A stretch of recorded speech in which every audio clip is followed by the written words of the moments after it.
This is Will Nunziata, New York City-based director and creator of theater, television, and film, and I'm absolutely thrilled and honored to be speaking with a record label president, the one and only, direct from Los Angeles, Mr. Stephen Littles. Hello, Stephen, how are you? I'm well, how are you? Thank you for having me. Stephen, doing so much better now that we are finally meeting. And Stephen, I just want to deep dive right into it. It seems like throughout your career, and the audience can learn more about you with the links below, it seems like you landing on becoming a record label president, it seems to have combined all of the skill sets that you've garnered throughout your whole life. It's almost as if the universe was setting you up for this. Yes. Do you agree? Yes, I 100% agree. You know, I've been blessed. I came into the entertainment industry in 1994 as an image consultant. And record labels used to hire me to take new acts and create their image and make it palatable to, you know, the music buying public. And so, I mean, I worked with like Monica, I worked with Drew Hill, I worked with Boyz II Men, my first cover was Mary J. Blige. So that up and comer. Right. Whatever happened to her? Oh, I don't know. An Oscar nominee now, yeah. Whatever. Yeah, you know, hit TV shows, you know, Grammy. Stephen, I love the fact that it seems like you've taken all of these tools in your tool belt. What was the aha moment for you to be like, you know what?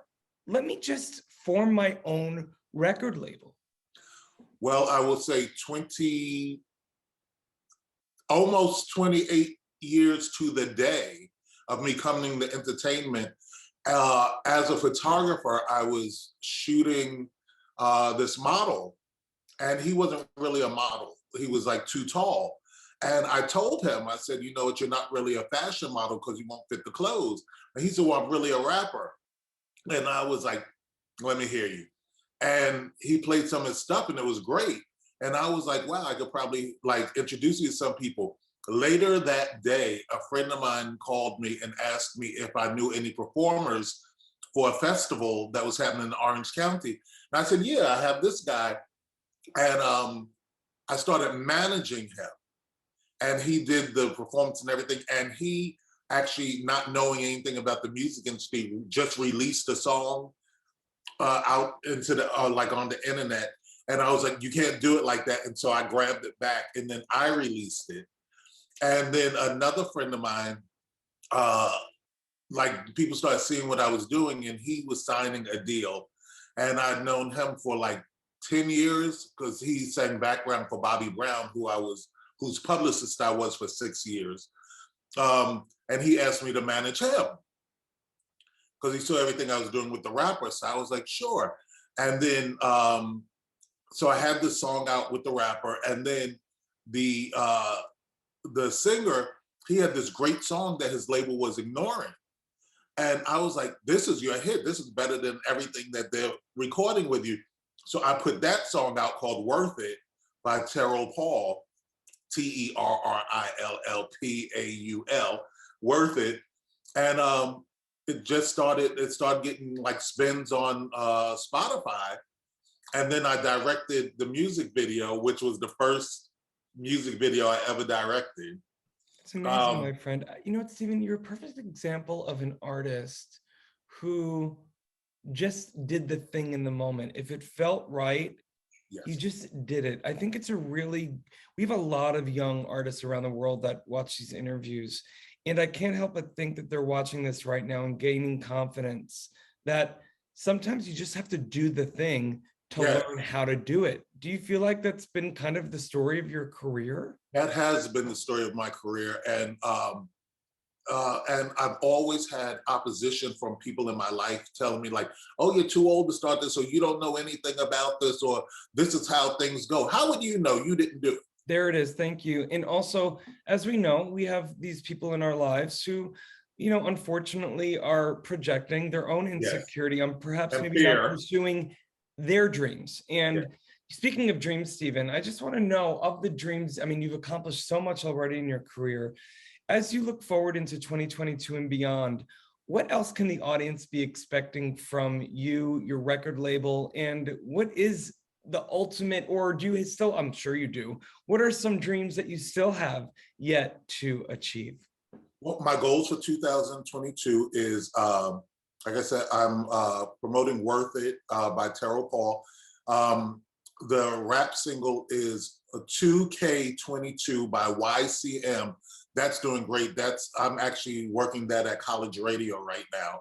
So when we finish, I'm gonna go back to begging college radio, please play my record. I have on the other side of things, I'm going to, well, first I'm gonna have a showcase hopefully in May or June so I can find a major distributor to distribute my label. But I just want to interrupt for a minute and say, because you said something about the people in the fear. On the other hand, not only do you have to pursue what you believe in and believe in yourself, when opportunities present itself, take the chance. Because the rapper that I'm working with, YCM, I saw him walking down the street. And I said, you look like money to me. And we started talking. You never know. You have to, what's the improv term? You have to yes and. Yes. You have to yes and life sometimes. And as scary as, because we all get those doubts, right? We all have those moments where it's like, I mean, like, who is this person? Why would this happen to me? Because it's been destined. Correct. Correct. Stephen, listen, I could speak with you all day. Before I ask my final question, I want to let everyone know, for more on the incredible Stephen Littles, you can read more about him right below this video. Stephen, I'm so excited you're coming on board this incredible new app, FENIX360. I've so blessed. I've gotten to interview over 1,600 artists all over the world this past year, from all over the world, Grammy winners, Tony winners, Emmy winners, up and comers, soon to be stars. Going back to that advice to young artists, if you could give advice to those young artists out there who might be kind of just overwhelmed with social media and always looking at other people and what they're doing, what advice would you give to the young artists out there who want to make a living in this business, in reminding them that actually being the first-rate version of them is what's most important? Well, you know, the thing is, you have to really believe in yourself, because you're going to find so many doubters and people who so much opposition. So first you have to believe in yourself and know that this is what you really want to do. Like I can say, like, I'll leave him nameless, the first rapper I was working with, this was like, his mindset was, oh, if this happens, then good. And so we didn't work out, because it's like, this isn't what you're really trying to do. You have to know this is what you're doing. This is your goal. You shouldn't even, and people say, oh, you always have like a plan B. No, you don't. Because there's no limit to what you can do, and there's no time limit until you die. And then even when you die, you can play a corpse on CSI or something for 2 weeks. And the SAG-AFTRA pension will be out the window anyway. Right. Listen, Steve, you'll get a bump for being dead. I freaking love your energy. You're such an amazing talent, a Renaissance man, truly. Again, I'm so excited you're coming on board this amazing new app, but also I'm excited that we are now connected. Thank you, Stephen. Yeah.